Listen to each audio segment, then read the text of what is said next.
Nous allons donc parler de daim. Alors finalement, vos chaussures, elles ne sont pas faites en daim. C'est exactement le même cuir qu'une paire de chaussures en cuir lisse, classique. Seulement, vous avez deux cas. Le premier, c'est le veau velours. Veau velours, c'est le même cuir classique. Seulement, au lieu de présenter le cuir côté fleur, on le présente côté chair. C'est le cas pour cette paire de souliers anglais.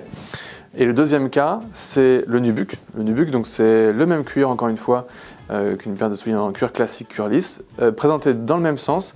Seulement, on est venu poncer et scalper la fleur du cuir pour obtenir cet aspect peau de pêche qu'on a sur le nubuck.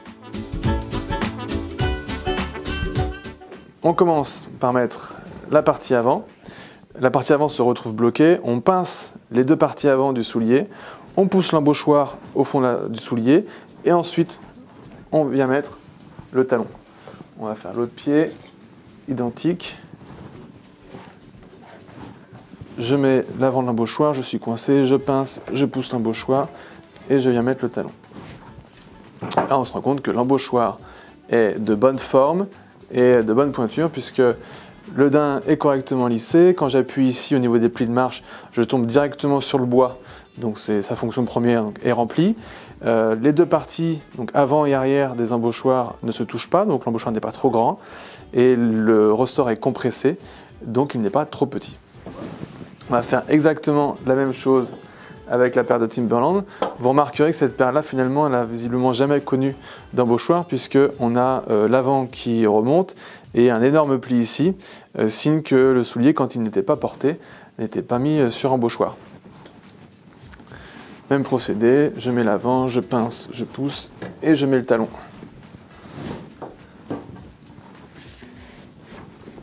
Et on fait l'autre pied. Vous remarquerez qu'une fois que les embauchoirs sont mis dans ces chaussures, eh bien l'avant s'est remis à plat et le pli ici a disparu. Si ça avait été fait lors de l'utilisation de ces souliers-là, on n'aurait pas eu ces grosses marques. Pour entretenir une paire de souliers en daim, finalement, on va suivre exactement les mêmes étapes que pour l'entretien d'une paire de souliers en cuir. Seulement, on va utiliser des produits d'entretien différents et des brosses différentes. On va commencer par dépoussiérer le soulier. On le dépoussière avec une brosse décrottoir. C'est le même décrottoir qu'on utilise pour une brosse en cuir classique, en cuir lisse. Donc c'est une brosse qui n'est pas en crin de cheval, qui est empoilée en soie de sanglier. C'est un poil qui est plus raide, qui permet de correctement dépoussiérer le soulier sans abîmer le daim ou le cuir. On va utiliser une brosse crêpe. Donc cette brosse crêpe, c'est une brosse qui est très largement distribuée par les chausseurs. On vous explique que c'est une brosse qui sert à entretenir et à nettoyer l'ensemble du soulier régulièrement. Alors ce n'est pas le cas. Si vous faites ça, vous allez détériorer le daim et en fait vous allez créer comme des peluches sur le daim, vous allez l'abîmer. Cette brosse crêpe là, elle nous sert à délustrer le daim, donc c'est les parties qui sont noircies, un peu encrassées, souvent c'est aux endroits où le soulier se frotte, soit l'autre soulier, soit autre chose. Et on va venir délustrer cette partie-là avec la brosse crêpe, qui est une brosse assez agressive. Et enfin, on va utiliser cette dernière brosse, une brosse laiton. Donc vous avez du nylon autour et du laiton au milieu. Et cette brosse-là, elle ne sert pas à frotter le soulier, elle sert à peigner le daim. Quand on va utiliser des produits d'entretien, les produits vont venir mouiller le daim. Et quand le daim va sécher, il va devenir un peu cartonneux. Et pour récupérer l'aspect peau de pêche du daim, on va utiliser cette brosse-là, non pas pour frotter, mais pour peigner le daim et récupérer cet aspect sympa du daim. Côté produit, on va utiliser donc deux produits. Le nettoyant daim, qui à l'aide du décrottoir va nous permettre de réaliser une sorte de shampoing du daim. Et le rénovateur daim, donc ici de couleur marron foncé, donc dedans il y a des pigments. Ce rénovateur va permettre un peu d'entretenir le daim et de raviver la couleur du daim. C'est une option, nous on le fera, on va passer un imperméabilisant sur la paire de chaussures. Alors l'imperméabilisant nous sert à protéger le soulier, mais surtout ça va être beaucoup plus simple pour les prochains entretiens de venir nettoyer une paire de souliers qui a été préalablement imperméabilisée, puisque la tache n'aura pas pénétré en profondeur le daim, et grâce au nettoyant et au décrottoir, on pourra très rapidement enlever les taches qu'on aura pu avoir entre deux entretiens.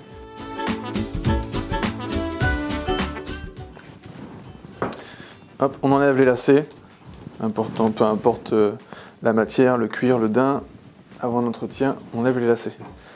Brosse d'écrottoir, comme pour le cuir, on va venir dépoussiérer le daim, donc enlever l'essentiel de la crasse et de la saleté.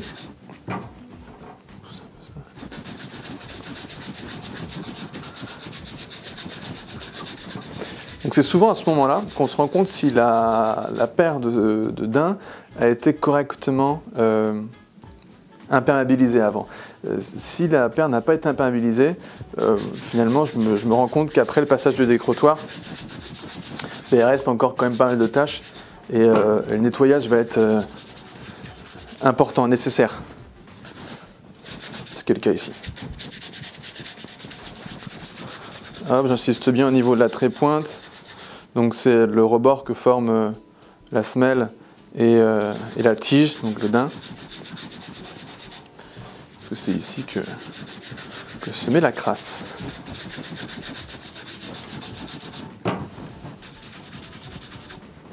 Hop.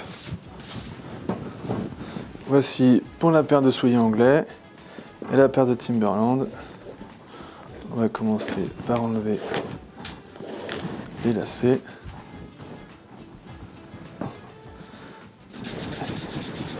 Et on fait la même chose. C'est important de dépoussiérer correctement le soulier, puisque après on va mettre des produits qui mouillent la matière, et il faut éviter de faire ça sur un daim qui est encore sale. Donc pour délustrer le daim, comme je vous l'ai dit, on va utiliser la brosse crêpe. Cette brosse-là, en fait, elle va presque arracher un petit peu le daim. C'est une brosse qui est assez agressive. C'est pour ça qu'il ne faut pas l'utiliser sur l'ensemble du soulier. Elle va nous servir en fait à enlever ces traces-là, les traces que vous avez au niveau des œillets, faits par les lacets qui vont frotter le daim et qui vont encrasser le daim. On va l'avoir aussi sur les talons. Ces parties-là, ici, on a l'impression que le poil du daim est parti, en fait, il est encrassé. Vous l'avez ici, vous l'avez souvent quand vous avez une partie du soulier qui ressort un petit peu, c'est une partie qui est souvent contrainte au frottement et ça se lustre. Donc vous n'avez pas un beau daim, vous avez quelque chose de lisse et d'encrassé. Et là, vous l'avez aussi sur l'avant du soulier. Donc, on va venir récupérer ces parties-là avec la brosse crêpe. Et seulement aux endroits où le daim a pu se lustrer.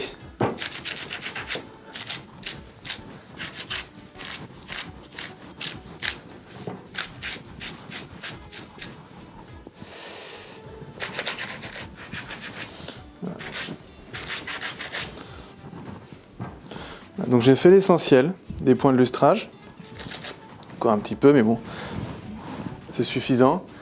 Là, vous voyez, en passant la brosse crêpe, comme je vous l'ai dit auparavant, j'ai un peu détérioré le daim. Ça m'a permis de retrouver l'aspect peau de pêche du daim aux parties où c'était encrassé, un peu noirci, mais j'ai ces peluches qui ont été formées après le passage de cette brosse crêpe. Ça, on va l'enlever avec une lampe à alcool. Alors, évitez le briquet. Avec le briquet, vous allez noircir le soulier. Je vais vous montrer comment est-ce qu'on procède avec une lampe à alcool pour venir enlever ces petites peluches qu'on a souvent sur le daim, soit parce qu'il est mal entretenu, avec des brosses crêpes sur l'ensemble du soulier, soit quand vous avez des zones à déglacer, et sur les zones à délustrer, pardon, on a cette petite peluche qu'il faut enlever. Donc là, on va utiliser une lampe à alcool. Dedans, c'est de l'alcool à brûler avec une mèche et on va venir brûler les petites parties, les petites peluches. Allez-y tout doucement, faites des tests, regardez, est-ce que vous pourriez potentiellement faire des bêtises. Donc vous prenez votre soulier, avec votre lampe, on va venir brûler ces petites peluches.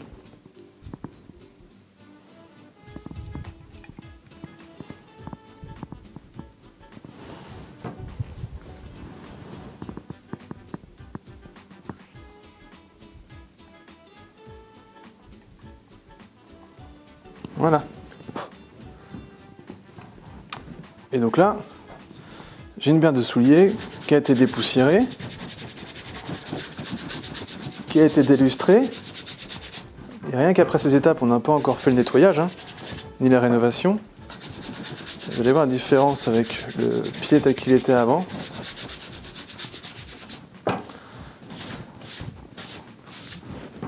Voici le pied, dépoussiéré, déglacé, et sur lequel on a enlevé les petites peluches grâce à la lampe. Et regardez déjà la différence entre le pied tel qu'il était avant et le pied tel qu'il est maintenant, sachant qu'on ne l'a pas encore nettoyé et qu'on ne l'a pas encore rénové, ni imperméabilisé. Donc là vous avez la différence d'avant,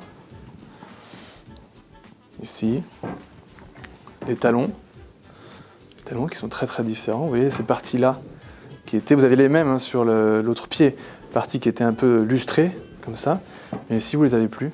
On a récupéré un aspect peau de pêche tel qu'il était lorsque notre client a acheté cette paire de souliers.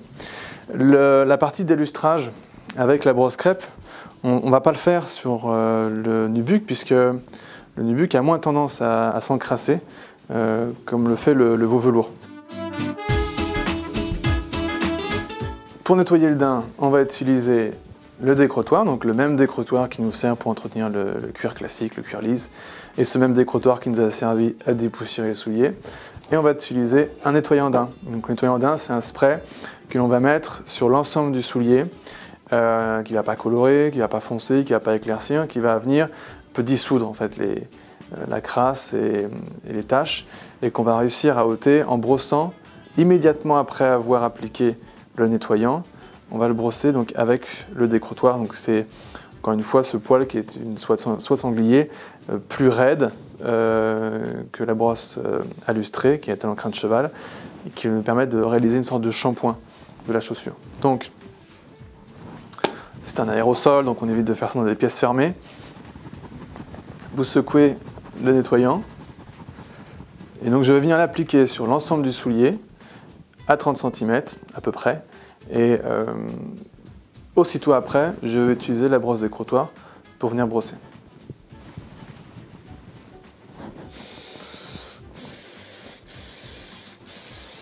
Alors nous, on a un plan de travail qui est fait pour entretenir les souliers.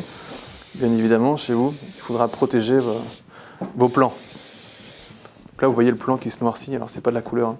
Il se mouille en fait. Le cuir qui se mouille du produit.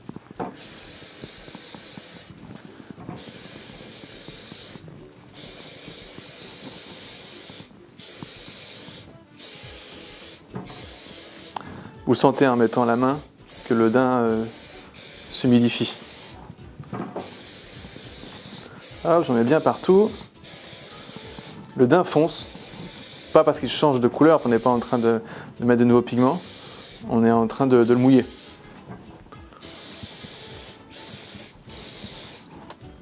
Je prends mon décrottoir et je shampouine.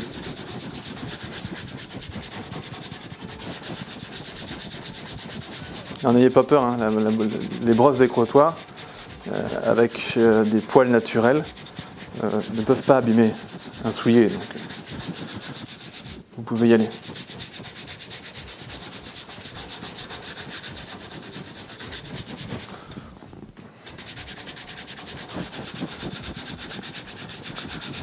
Je pense que l'opération sera encore plus flagrante sur la paire de Timberland, qui est plus claire, sur laquelle les taches sont plus visibles.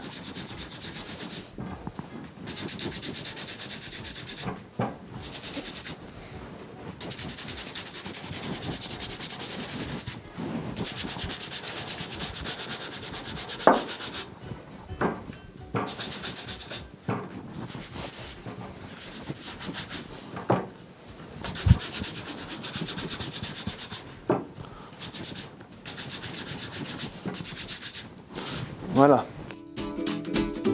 Là, donc on vient d'attendre 15 minutes, le temps que les souliers que l'on a nettoyés sèchent. Ici, c'est le pied gauche. Voici la différence avec le pied droit. Donc, voici les avants, avec ici les parties, vous voyez, une qui est encore un peu lustrée, l'autre qui a été correctement délustrée.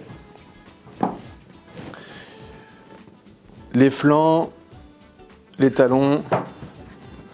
Voilà. Donc déjà, rien qu'après le passage du nettoyant, on obtient un daim qui est dans un bien meilleur état. Notez qu'à aucun moment on a passé de rénovateur pour le moment, donc il n'y a pas eu de pigment. L'aspect plus foncé du soulier, c'est parce qu'il est tout simplement nettoyé comparé au soulier tel qu'il était arrivé dans nos ateliers. Et voici pour la paire de Timberland. Donc vous avez ici le pied qui a été nettoyé avec ce même nettoyant daim et ce même décrotoir, et la paire telle qu'elle est arrivée chez nous. Donc voici les avants. Évidemment, il y a toujours des parties du nubuck qui sont abîmées, rayées. Ça, malheureusement, on ne peut rien y faire. Elles ont été utilisées dans des conditions un peu plus extrêmes que les souliers anglais. Ça, on ne pourra pas le réparer. Voilà, les flancs. Voici les talons. L'intérieur des souliers. Vous pouvez vous rendre compte que finalement, il n'est pas nécessaire d'utiliser des produits très agressifs, des shampoings très agressifs. Un spray nettoyant simple et un décrotoir vous permettent de passer de cet état du soulier à celui-ci. Voilà. Le spray nettoyant a mouillé le soulier, donc le daim, que ce soit du veau velours ou le nubuck, a séché. Et dans le cas du veau velours, le daim est devenu un peu cartonneux. Et ça, on va réussir à récupérer le côté peau de pêche du soulier grâce à une brosse laiton. Donc la brosse laiton, c'est du nylon autour et du laiton au milieu. Et on s'en sert non pas pour brosser et frotter le soulier, on s'en sert pour peigner le soulier. Et là, on va venir en fait relever le poil du veau velours, ce qui va nous permettre, dans un premier temps, de préparer le soulier avant le passage du rénovateur. Donc ça va mieux absorber le rénovateur. Et puis, on récupère aussi le côté peau de pêche doux que l'on souhaite une chaussure en daim.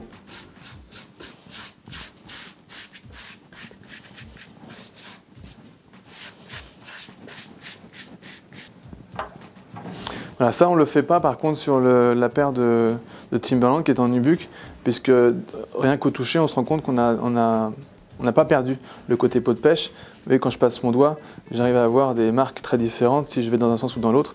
Et ça, c'est le signe que mon nubuck n'est pas cartonneux.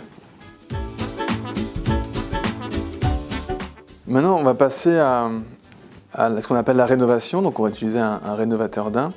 Les rénovateurs sont des produits qui contiennent des pigments de couleur. Donc nous, on a un plan de travail qui est dédié à l'entretien des souliers, donc qui se salit, c'est pas grave. Chez vous, pensez vraiment à protéger votre plan de travail, sinon vous allez faire des pochoirs avec vos souliers. Dans le cas du soulier anglais, on a une lisse, donc le bord de la semelle, qui est marron foncé, et le soulier qui est uni marron foncé. Donc on va utiliser un rénovateur daim marron foncé, et je ne vais pas prendre le temps de masquer le soulier puisque je n'ai pas besoin de protéger cette partie qui serait plus claire.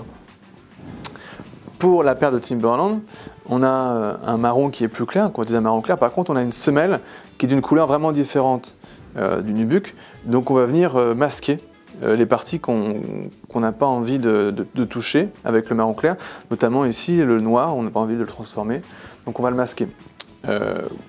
Pour faire ça, on va utiliser un scotch de peintre qui va nous permettre de cacher les parties qu'on souhaite garder intactes. Donc on va commencer par la paire de souliers en daim avec le rénovateur daim de couleur marron foncé. On se met à peu près à 30 cm du soulier. Et on va venir en appliquer partout. Alors, si vous ne voulez pas tacher l'embauchoir, masquez l'embauchoir. Si vous ne voulez pas tacher votre table, protégez la table. Nous, tout ça est fait exprès, donc c'est pas grave.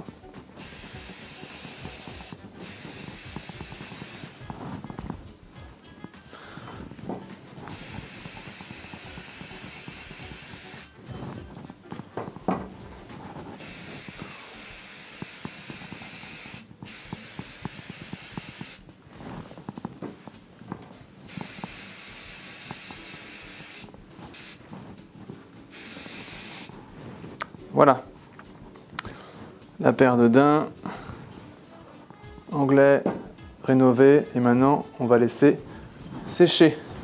Alors, on peut aussi faire au niveau des œillets, sans ne pas se salir.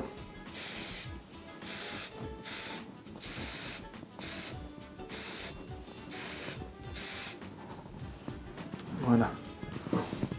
Maintenant que j'ai appliqué le rénovateur, donc le daim est mouillé de ce produit-là. Vous voyez que le produit contient des pigments puisqu'on a les marques du soulier sur notre plan de travail. Et on va faire exactement la même chose avec la paire de Timberland, seulement on va utiliser une autre couleur. On va prendre le rénovateur daim marron clair.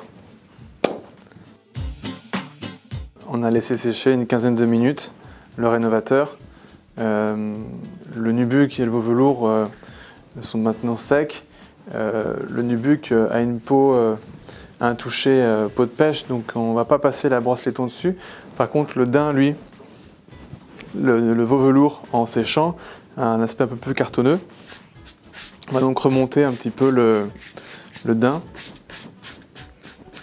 pour obtenir à nouveau cet aspect peau de pêche.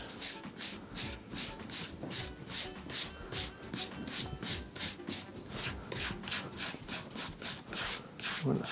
Pas nécessaire de frotter de façon trop agressive, juste peigner le daim et on relève le poil.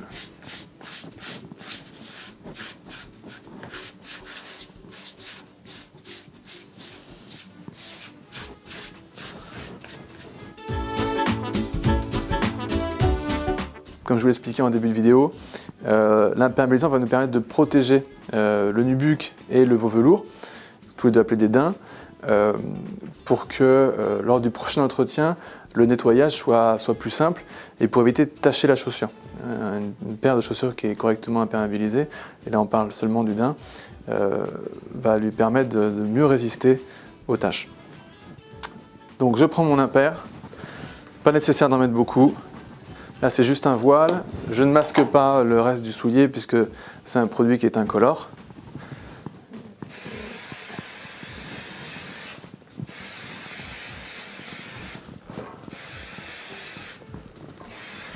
Je mets à peu près à 20-30 cm du soulier.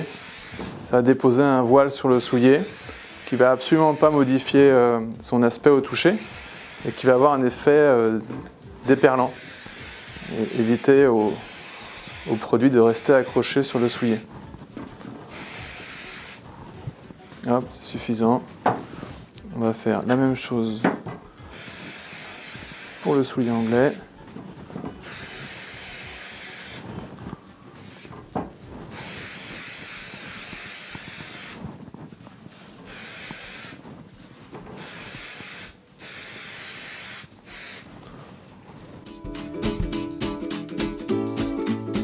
C'est pas un investissement très important et vous allez voir que ça change radicalement l'aspect du soulier une fois que vous l'avez rénové. Et j'en profiter pour vous montrer le nœud qu'on appelle nœud double. Comme je le dis dans une précédente vidéo d'entretien du cuir, certains l'appellent le nœud Berluti, mais c'est absolument pas un nœud qui a été inventé par Berluti, c'est un nœud de scout qu'on peut réaliser sur n'importe quel soulier. On peut le réaliser sur les Timberland, sur des souliers plus chics, sur des sneakers. Un nœud qui vous permettra d'avoir un beau lacet bien symétrique et qui ne se défait pas. Hop. Et encore une fois, on consacrera une vidéo complète pour la réalisation de ce nœud double. On décrira bien chacune des étapes. Hop. Donc en fait ça démarre comme un nœud classique. Je fais une première boucle et ici, au lieu de tirer et de réaliser un nœud classique, je repasse la boucle une seconde fois à l'intérieur et je tire. Et vous avez un nœud qui est plus joli, qui est symétrique et qui ne se défait pas. Concernant l'entretien de la semelle, j'en ai parlé longuement dans la leçon de cirage pour le cuir lisse. Vous retrouverez cette vidéo sur notre site et sur notre chaîne YouTube. N'hésitez pas à la regarder et je vous explique comment on entretient correctement une semelle. Très rapidement, une semelle en cuir, ça ne s'entretient pas. On peut la faire briller avec de la pâte de cirage si on souhaite, mais on ne met pas de graisse, on ne met pas de crème, on ne met aucun produit qui a un corps gras. Et c'est de cette manière-là que vous pourrez conserver vos chaussures le plus longtemps possible. Pour la fréquence, on peut rester sur les mêmes fréquences que l'entretien d'un cuir lisse. Vous faites cette opération une fois par mois. pour le coup en gardant la dernière étape qui est l'imperméabilisation, et vous aurez un soulier dans cet état-là tout le temps, sans aucun problème. Donc pour vous montrer la différence entre le soulier tel qu'on l'avait au tout début de la leçon, qui est celui-ci, qui n'est pas passé en atelier, et le soulier qu'on obtient en réalisant un entretien très simple avec un nettoyant d'un, 3 brosses et un rénovateur. L'imperméabilisant c'est optionnel, mais ça vous permettra de garder cet état un peu plus longtemps que si vous n'imperméabilisez pas la chaussure. Avec une rénovation, bon ça c'est la rénovation atelier, donc c'est autre chose, mais vous avez un soulier qui ne présente pas le même âge, et pourtant c'est exactement la même paire. Voici donc l'avant. Vous voyez l'avant, la partie qui était lustrée ici, qui n'est plus là. Toutes les taches et le daim qui avait une couleur assez passée, a récupéré une couleur marron bien plus agréable à regarder. Les talons, vous avez des talons ici qui sont bien encrassés. Ici on a l'impression que le daim est irrattrapable. Finalement on avait le même pied ici et vous avez un talon presque comme neuf. Voilà. Et donc avant-après, on fera après des petits plans, des zooms pour bien vous montrer la différence entre le soulier tel qu'il était avant et tel qu'on l'a après l'entretien. Ça c'est pour le soulier anglais. Et voici le résultat avant-après sur la paire de Timberland. Donc voici avant et après. Plus difficile de récupérer aussi bien que sur la paire de souliers anglais, puisque on a des accros qui ont été réalisés par le client, et ça malheureusement on ne peut pas le réparer. Vous voyez la différence avant, donc on a récupéré une couleur un peu plus soutenue, on a quand même bien nettoyé les souliers, les traces qu'on avait avant sur le soulier, qu'on peut voir ici sur le pied gauche, ont disparu après rénovation. En fait c'est un entretien plutôt simple. Voici la différence avant-après sur les flancs. On a récupéré un soulier quand même dans un meilleur état. Voici les talons. Les talons, on a un cuir qui est très abîmé ici, mais ça malheureusement on ne peut rien y faire. Et l'intérieur des souliers, donc vous voyez la différence entre le soulier tel qu'il est arrivé chez nous, dans un état plutôt sale et taché. Et voici ce qu'on a pu récupérer, donc pas complètement détaché. La chaussure n'est pas neuve, mais elle présente un aspect quand même plus agréable que celui-ci.